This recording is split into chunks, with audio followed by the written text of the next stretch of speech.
오늘 우리 K증시는 미국의 4월 소비자 물가지수 CPI 발표를 바로 목전에 두고 또 눈치 보기 전국체전이 막 벌어졌었는데요. 그러다 이게 너무 과열이 돼가지고 막판에는 눈알이 그냥 이탈을 하는 그런 참가자들까지 속출을 했습니다. 아, 이거 너무 잔인한 표현인가? 하여튼 요즘 우리 K증시는 2차 전지 전기차 배터리를 빼놓고는 전체 시황 자체가 아예 설명이 불가능하기 때문에 요거를 또 말씀을 안 드릴 수가 없는데, 에코프로와 금양 둘 다 오늘 급락이 나왔습니다. 그 엉클 배터리 그분은 지금 어디서 뭘 하고 계시는지 모르겠지만 어쨌든 쌍봉 찍고 바로 내리막길 들어선 거, 여기까지는 지금 내일 뉴스 미리 보기에서 제가 전해드렸던 시나리오대로 가고 있습니다. 근데 참 지난주 내일 뉴스에서 워런 버핏이 중국 전기차 1위 그 배터리하고 완성차 제조사 BYD 주식을 대량 매도해가지고 수익 실현했다고 전해드렸었죠. 그래서 버크셔 해서웨이의 BYD 보유 비중이 총 20%대에서 이제 10% 초반까지 내려왔다고. 근데 이번에 공시가 또 나왔는데 그 뒤로도 워런 버핏이 BYD 주식 196만 1000주를 추가로 매도했다는 사실이 드러났습니다. 그래서 이제 지분율이 9%대까지 하락을 했습니다. 이 원인에 대해서는 뭐 누차 말씀드리지만, 이 워런 버핏이 아무리 가치 투자의 대가라고 하지만 모든 종목을 무조건 다 장기 투자만 하는 게 아니고요. 이렇게 단기간에 좀 많이 오른 주식은 무조건 또 팔아가지고 수익 챙기는 이런 전략도 많이 씁니다. 왜? 가치 투자든 납치 투자든 눈치 투자든 어차피 다 돈 벌자고 하는 건데, 벌었으면 빼서 내 주머니에 챙겨야지. 그래야 돈이죠. 그래서 그러면 워런 버핏이 지금 판단하기에 이 전기차하고 배터리는 이미 성장성이 피크에 도달했다고 보느냐, 이런 질문에 대해서 버핏은 자동차 산업의 변화가 있긴 하겠지만 자동차 자체를 혁신하는 것만으로 시장을 지배하는 기업이 새로 탄생하지는 않을 것이라고 이렇게 입장을 밝혔습니다. 그러니까 오히려 버핏은 요즘 뜨는 2차 전지나 전기차 그리고 소재 업종이 아닌 전통 자동차 제조사들에게서 오히려 버핏이 좋아하는 저가 매수의 기회가 더 많다, 이렇게 판단을 하고 있는 거죠. 그래서 말 나온 김에 버핏이 얘기한 시장을 지배하는 기업, 그 중에서 일단 미국에서는 전기차 시장 점유율 50%를 장악한 테슬라, 이거는 그럼 확실하게 어쨌든 해자를 지금 확보한 기업이라고 봐야 될까? 여기 관련해서 소식이 하나 있는데요. 오늘 새벽에 테슬라가 그 일론 머스크 CEO하고 텍사스 주지사 이런 그 VIP급이 총출동하는 큰 이벤트를 하나 열었습니다. 그게 바로 테슬라가 텍사스주의 엄청 큰 그 허허 벌판 부지에다가 리튬 정제 공장을 짓기로 결정했는데, 오늘이 바로 그 착공식 첫 삽을 뜨는 날이었습니다. 또 일론 머스크 성격 급한 거 그대로 반영해가지고 지금 당장 이제 공장 착공 들어가면 내년부터 바로 리튬 정제를 또 시작한다네요. 그러다가 내후년 2025년에는 연간 100만 대 분량의 배터리 리튬 공급을 한다는 계획입니다. 이건 이제 테슬라가 중국 CATL하고 협력해서 같은 텍사스주에다가 저가 전기차용 배터리 LFP 생산 시설을 갖추는 거, 그거는 그거대로 하고, 대신 이제 투트랙으로 또 리튬 공급망은 자체적으로 자립을 해가지고 이제 거기에 휘둘리는 리스크는 적극적으로 좀 제거를 하고 CATL하고 대등하게 진짜 서로 윈윈하는 파트너십을 구축하겠다, 이런 의지죠. 그래서 요즘 K증시를 보면은 에코프로 주주분들이 이제 특히 좀 방황을 좀 하시는 것 같은데, 뭐 제가 늘 두 가지 시나리오로 이제 말씀드리잖아요. 좋은 거, 나쁜 거. 우선 좋은 것부터 말씀드리면은 전기차가 곧 대세가 될 것이다. 요거 맞고요. 그럼 현재 전체 자동차 시장에서 점유율 10%면은 진짜 전기차 보급은 아직 걸음마 단계라는 말, 이것도 맞습니다. 그리고 그 전기차에 들어가는 배터리 그리고 소재 산업은 뭐 지금 일찌감치 뭐 치킨 게임이다, 이런 그 우려도 제기되는 것 같은데, 그건 제가 보기에 중국 내에서만 그럴지는 몰라도 글로벌 전체 시장에서 보면 아직 배터리 공급이 완전히 기술의 완성 단계까지 온 것도 아닌데 벌써 치킨 게임을 운운하는 것은 조금 과도한 그런 기우라고 봐요. 자, 그럼 이제부터 부정적인 말씀도 또 드리겠는데, 사실 뭐 그 심리학에서 쿼블러 로스의 5단계라고 해가지고 어떤 불행을 받아들이는 순서 있잖아요. 부정, 분노, 타협, 좌절, 수용. 이제 요걸 에코프로 주가에 적용을 하면은 지금은 분노 단계가 한창이라고 봐요. 물론 이 5단계가 일사천리로 돌아가서 다시 전고점 테스트하러 드라마틱한 3탑, 3봉이 나온다, 이런 시나리오도 가능하지 않다는 말씀이 아니고요. 근데 앞에 말씀드린 치킨 게임은 아직 걱정할 단계는 아니다. 그럼 지금 2차 전지 산업은 뭐냐 하면은 원래 신산업 초기에는 이렇게 관심과 기대가 비대해지는 가운데서 몇몇의 라이징 스타가 또 탄생을 하기 마련입니다. 그러나 그 신산업 초기 단계가 지나고 나면 결국 수직 계열화는 필연이라고 볼 수밖에 없어요. 앞에 이제 테슬라도 그래서 얘기를 드린 건데요. 일단 지금 국내에만 뭐 2차 전지 관련주로 한 50개 종목이 지금 꼽히고 있는데, 그럼 이 중에서 이제 옥석 가리기가 좀 끝나고 살아남은 기업들 위주로 독과점의 그런 지위로 올라가겠지만 영업이익률은 높아야 10%대 안착을 할 것 같아요. 삼성전자도 중국이나 뭐 다른 데서 못 따라오는 고성능 반도체의 경우가 마진율 기껏 10%고요. 뭐 삼성전자 전체는 6%대입니다. 그도 그럴 것이 원청 기업 입장에서는 부품, 소재 이런 납품 기업의 마진율 5% 이상은 인정해주기가 쉽지 않다는 거죠. 거기다가 중국산 소재들 저가 공세로 여기 가세하면은 국내 업체들 순위는 또 밀릴 수밖에 없죠. 아니 뭐 2차 전지든 뭐 소재든 다 하여튼 중국산보다 한국이 기술력이 훨씬 더 앞선다고요. 물론 그것도 경쟁력이 될 수 있지만 이제 2차 전지도 다 같이 발전해가지고 성능은 좋아지고 뭐 불나는 그런 취약점은 개선되고 이렇게 그 평준화가 돼서 올라가가지고 기술 격차도 줄어든다. 그러면은 그런 단계가 오면은 결국 단가가 또 최고의 경쟁력이 될 거라고 봐요. 또 그러면은 이 생산비 단가에 있어서는 중국이 워낙 값싼 노동력이라서 그 낮은 거는 다 아는데, 우리가 간과하고 있는 사실 중에 일본도 사실 우리보다는 더 싸게 인력을 쓸 수 있어가지고 이것도 또 일본이 어느 날 갑자기 치고 나올 가능성도 배제를 못하죠. 그 다음에 이제 에코프로 얘기했으니까 또 금양을 빼놓고 가면은 서운하실 분들이 있을 것 같아서 말씀을 드리는데, 여기도 지금 뭐 이제 주주분들이 또 심하게 방황을 하시더라고요. 일단 눈앞에 놓인 관문으로는 바로 이번 주 금요일에 발표되는 MSCI 한국펀드 편입 여부가 있죠. 이거는 이제 앞에 말씀드린 에코프로하고 뭐 거의 지금 비슷한 포지션인 것 같은데, 하여간 만약에 이번에 MSCI 한국펀드 구성 종목으로 이 금양이 들어간다? 그럼 이제 더 이상 그 부산 변두리 공단에서 발포제 만들던 그런 작은 회사, 그걸 넘어서서 이제 글로벌 익스포저로 도약을 한다고 볼 수 있죠. 근데 일단 그 MSCI 편입 자체도 지금 불투명하지만, 만약에 그래서 정말 해피한 시나리오로 이번에 금양이 MSCI 한국펀드 구성 종목에 들어간다. 그래서 보면은 MSCI 코리아 구성 종목만 지금 한 100개가 넘고요. 보시다시피 여기 비중 하위에 카카오페이, SD 바이오센서, 또 롯데쇼핑 이렇게 특히 이제 비중이 적은 종목의 경우들은 지금 외국인들 집중 매도 폭탄 맞아가지고 상태가 훨씬 더 안 좋아진 종목들도 허다합니다. 이거는 이제 결정적으로 그 HMM, 한때 바다의 테슬라라고 해서 흠슬라라고 불렸던 거기라고 뭐 그때 매출이 없었습니까? 뭐 실적 전망치 상향이 없었습니까? 하여튼 그 HMM도 MSCI 편입 당시 그때를 보면은 오히려 편입되기 직전이 거의 산드라박 머리였다. 진짜 완전 최고 고점이었다. 그 이유는 이제 당시 해상 운임이 완전 피크였던 시절이었는데 상식적으로 그 정도 운임이 계속 지속될 리가 만무했었죠. 만약에 또 그렇게 지속이 된다고 해도 그럼 진짜 물류업계 전체가 이게 부담이 너무 커져버려가지고 오히려 심각한 그런 사태가 왔을지도 모르죠. 이걸 이제 인삼농사에다가 비유를 많이 하는데, 한 번 그렇게 인삼농사는 땅의 모든 기운을 빨아먹고 나면 한동안은 거기서 뽑아낼 게 없어. 그래서 막 쉬어야 돼. 이거는 실적이나 성장성 이런 얘기가 아니라 지금 주가를 얘기하는 거예요.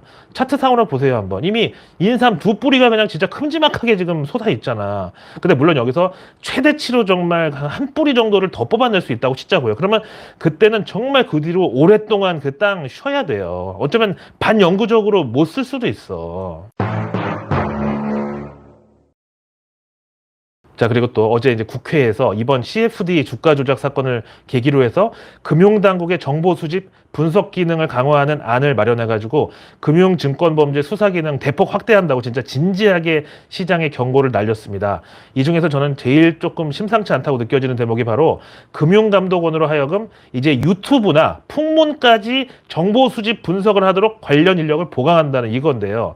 이제 그 마바라들이 자기 개인 텔레그램이나 아니면 뭐 유튜브 본인 채널에서 뇌피셜로 막 갖다 떠드는 것까지 이거 다 책임을 져야 된다는 소리예요. 물론 여기서 저는 100% 자유로울 수 있는 게, 저는 현재 마바라들처럼 무슨 수수료 회원가입비 받는 장사를 하지도 않고, 또 여러분들 다 아시는 이번에 그 엉클 배터리하고 싸움 붙은 그 대형 채널처럼 금융권에서 협찬을 왕창 받고 그러진 않으니까 당연히 저는 그들의 입장을 대변할 필요도 없어요. 지금 유튜브 시작한 이후로 주식 단 한 주도 저는 거래한 적이 없으니까 사익 추구에 대한 걸로는 정말 무관하죠. 근데 이번에 보니까 그 대형 채널에서 요즘 엉클 배터리한테 집중 공격을 받더니 해명 영상이랍시고 이제 올려놨는데 자기들은 금융사들로부터 광고비나 협찬은 받지만 그들의 입장과는 무관하다 이렇게 변명을 하고 앉아있던데 아니 그럼 그 사람들이 뭐 돌았습니까? 아무런 돈 값도 못하는 유튜브 채널에다가 광고 협찬을 도대체 왜 몰아주겠어? 만약에 그게 사실이라면 그거는 또 배임이에요, 배임. 아니 그렇잖아.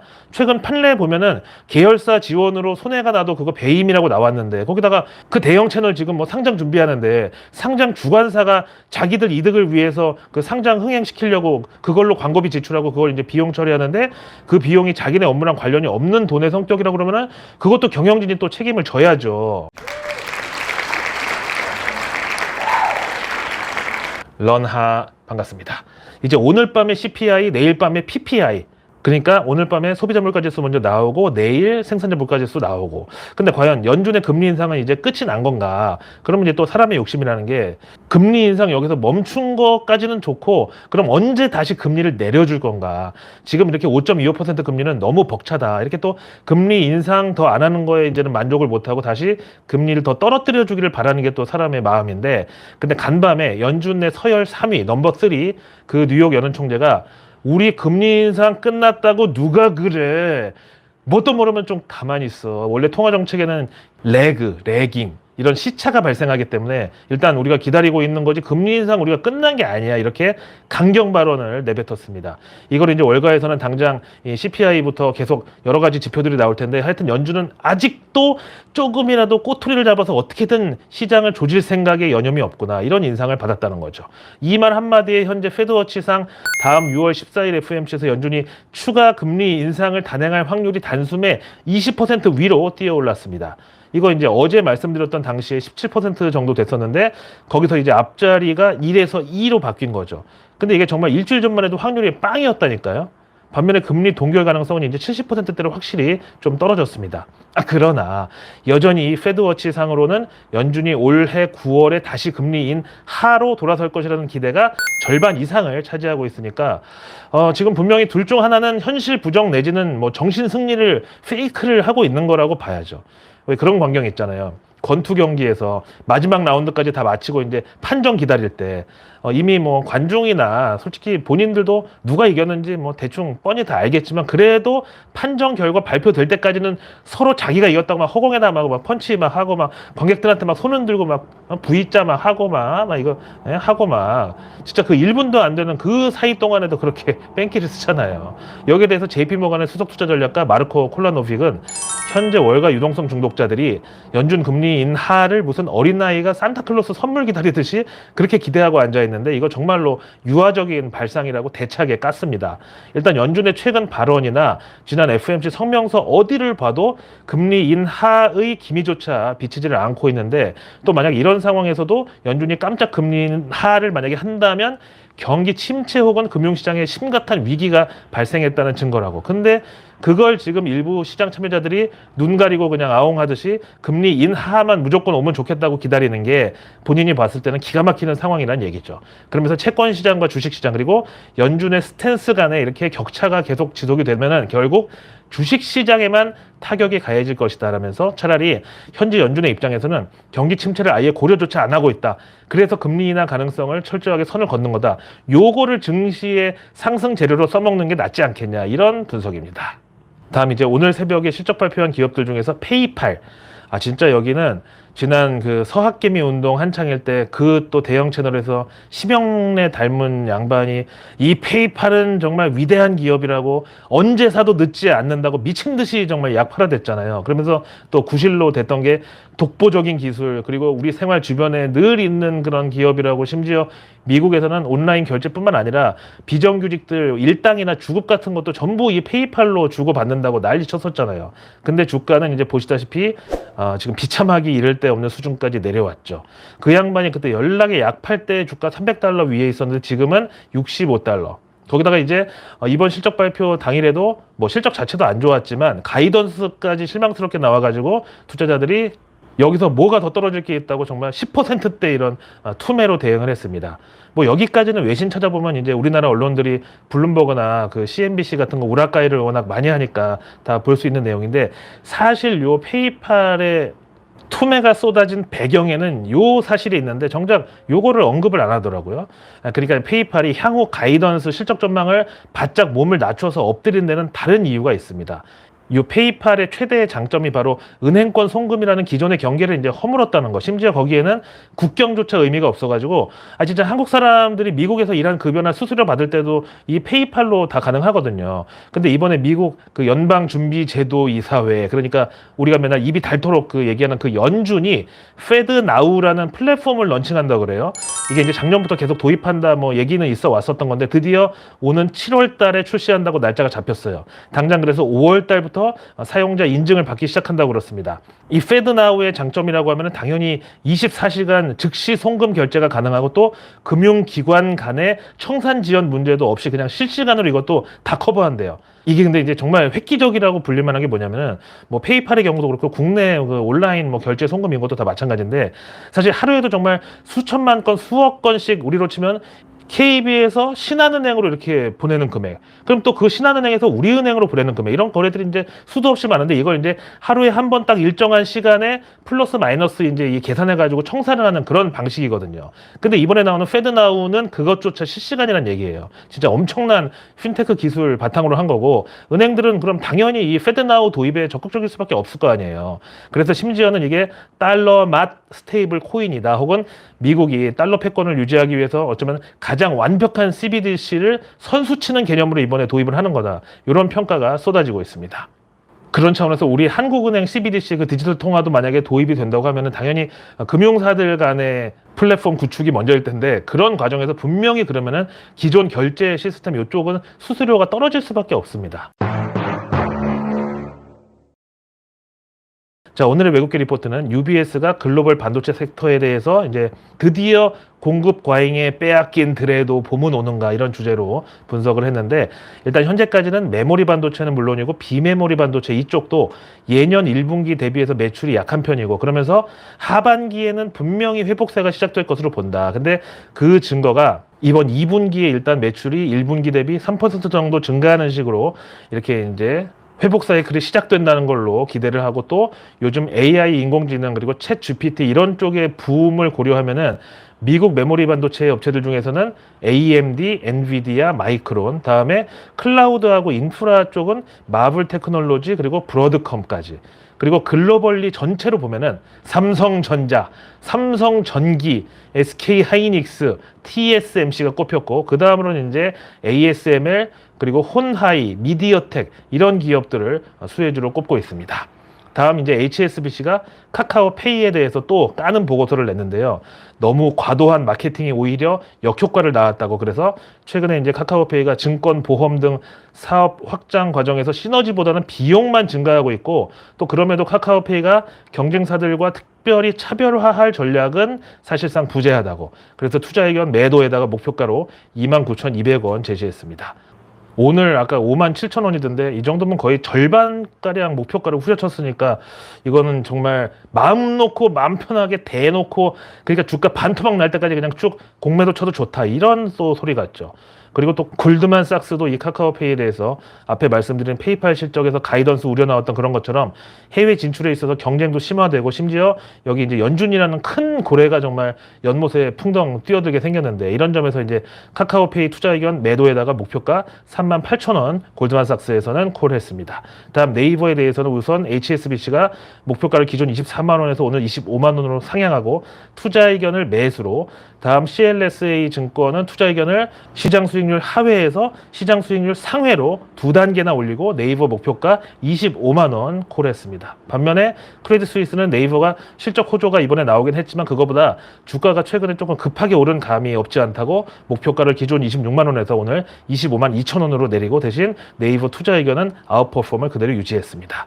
요즘 또 네이버가 새벽 배송에서부터 했던 보장 배송 이쪽에 신경을 쓰고 있는데요. JP모간에서 이런 네이버를 비롯한 유통 경쟁 심화의 수혜주로 CJ 대한통운을 꼽았습니다. 우선 지난 12월 네이버만 봐도 보장 배송 물량 76%를 이 CJ 대한통운이 처리했는데, 올해 3월에는 불과 3개월 만에 이 비중이 88%까지 증가했다는 점을 들어가지고 네이버의 보장 배송 증가 이퀄 CJ 대한통운 실적 증가 이렇게 잡고 CJ 대한통운의 목표가를 기존 85,000원에서 오늘 9만 원으로 상향한다고 밝혔습니다. 그리고 CJ 뭐 얘기 나온 김에 CJ 제일제당에 대해서는 골드만삭스에서 K푸드 그 한류에서 특히 비비고 브랜드가 미국, 유럽, 아시아에서 지금 밀키트 수요를 빠르게 장악하고 있다고 그러면서 지난해 곡물 가격, 사료 가격 그런 거 오를 때 이거를 제품 가격에 전가를 했었는데 요즘은 그 원료 가격이 떨어지려는 추세여가지고 현재 CJ 제일제당의 밸류에이션이 전혀 부담스럽지 않다. 그래서 목표가로 매우 넉넉하게 44만 원을 또 투자 의견은 매수를 콜했습니다. 이어서 항공우주는 노무라가 기존 목표가 72,000원을 오늘 78,000원으로 업그레이드하고 투자 의견 매수로 제시했습니다. 그래서 내일 뉴스는 내일 보면 큰일 납니다. 구독과 알림 설정만으로 아직 나오지 않은 오늘 뉴스도 아닌 내일의 뉴스를 매일 저녁 여러분들의 안방으로 제가 직접 배달해 드리겠습니다. 내일은 5월 11일 목요일이고요. MSCI 정기 리뷰 발표 D-1 바로 하루 전입니다.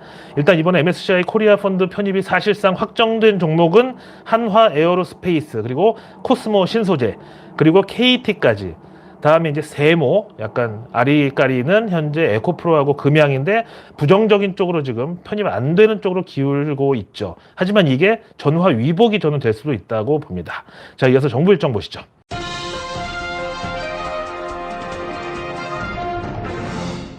먼저 내일 5월 11일 범부처 이벤트로는 제20회 자동차의 날 기념식이 있습니다. 정말 지난 거의 반세기 동안 대한민국의 수출 효자라고 꼽힐 수 있는 그 자동차의 날. 특히 요즘은 우리나라 그 수출 성적 보면은 반도체가 주춤한 그 틈을 이 자동차가 정말 그 당당하게 메워주고 있죠. 특히 이제 친환경차, 전기차, 2차 전지 이쪽이 이제 수출 효자 노릇을 하는데 정부에서는 이제 중동을 비롯해가지고 계속 판로 개척을 하는데 좀 지원을 해줘야 됩니다. 다음 내일 산업부가 보도자료 하나를 지금 야심차게 준비하는데 이 제목이 초중고 표준교육 가상현실에서 만나다 이겁니다. 이제 곧 우리 아이들 그 교실에서도 책상에 기본적으로 AR, VR 헤드셋이 하나씩 놓여질 그런 날이 멀지 않았다고 봅니다. 그럼 이제 선생님의 역할은 상대적으로 더 줄어드는 거고요. 그럼 이것도 이제 온라인 교육 이쪽에서 공무원 시험 자격증 이쪽은 급격하게 위축될 수가 있죠. 다음 과기부가 인공지능 윤리 신뢰성 강화를 위한 현장 간담회를 엽니다. 이거는 이제 가장 증시에서 핵심 업종이 AI 인공지능 이쪽이 아니라 오히려 저는 이것도 온라인 교육 업종이 핵심이라고 봐요. 어제 일본에서 AI가 의사시험 응시하는 실험을 했는데 일단 결과는 평균 성적 미달을 기록했다고 그러는데 이제 계속 이런 식으로 진화를 하다 보면 인공지능이 이제 이런 전문 분야에서도 언젠간 인간을 넘어서는 영역에 올라오겠죠. 이런 데 있어서 특히 교육 업종이 뭐 최근에 코딩 같은 거 뭐 바람 많이 부는데 그래서 더 발빠르게 이런 트렌드에 쫓아가야 되는데 아무래도 이런 면에서는 공교육보다는 사교육이 더 강점이 있을 수밖에 없죠. 다음 내일 환경부는 중동 지역 녹색산업 해외 수주 지원 나선다. 이 발표를 예정하고 있는데요. 이거는 이제 탄소 배출권 이쪽이 증시에서 유력하다고 봅니다. 다음 농식품부는 내일 상주 양돈 농장 아프리카 돼지열병 그 ASF 방역 현장 점검이 있습니다. 이거 뉴스 타기 좋은 그런 재료죠. 그리고 이제 보도자료가 종자원과 농진청 협력으로 종자 수출지 다변화 이렇게 나올 예정인데 이거는 바로 씨앗, 종자, 비료 이쪽 테마로 연결되죠. 이어서 내일 해수부는 인천항 스마트 공동물류센터 착공식을 개최합니다. 말 그대로 스마트 항구 그리고 콜드체인 이쪽 테마가 증시에 존재하죠. 다음 내일 경제지표는 1분기 소매 판매 동향 그리고 5월 재정 동향이 공개됩니다. 대신에 이제 미국 중국 그야말로 G2에서 내일 굵직한 지표들이 또 대기 중인데 일단 오늘 밤 CPI에 이어서 내일은 미국 PPI 그러니까 생산자 물가지수가 또 나오고요. 다음에 내일 중국은 4월 CPI, PPI 이게 동시에 두 개 다 나올 예정입니다. 다음 미국은 계속 이제 부채 한도 협상이 진행 중인데 여전히 어제 말씀드린 그 교착 상태고 그냥 쉽게 말해서 바이든하고 미국 여당인 민주당은 부채 한도 증액 제때 안 하면은 미국뿐만 아니라 전 세계적인 재앙이 될 수 있다고 지금 막 협박을 늘어놓고 있는 반면에 공화당에서는 바이든 정부 재정 지출 삭감안 없이는 부채 증액 표결에 우리 협조 못한다 이런 입장이죠. 지금 보니까 배고픈 사람이랑 돈에 환장한 사람이랑 서로 막 네가 음식값 더 내면은 밥 준다. 또 반대편에서는 밥이나 좀 많이 줘라. 그럼 음식값은 알아서 더 쳐주겠다. 이러고 지금 서로 신경전을 벌이고 있는 거죠.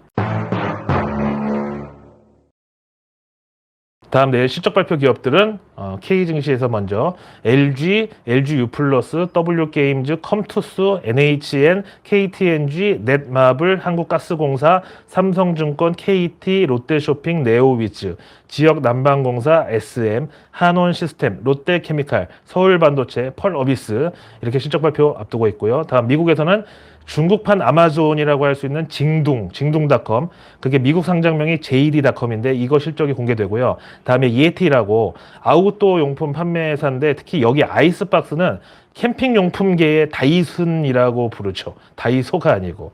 이 예티홀딩스 실적, 그리고 한국에도 지금 진출해 있는 크리스피 크림 도넛 1분기 실적도 공개될 예정입니다. 자, 오늘 하루도 고생 많으셨고요. 저는 내일의 내일 뉴스를 또 들고 다시 찾아뵙겠습니다.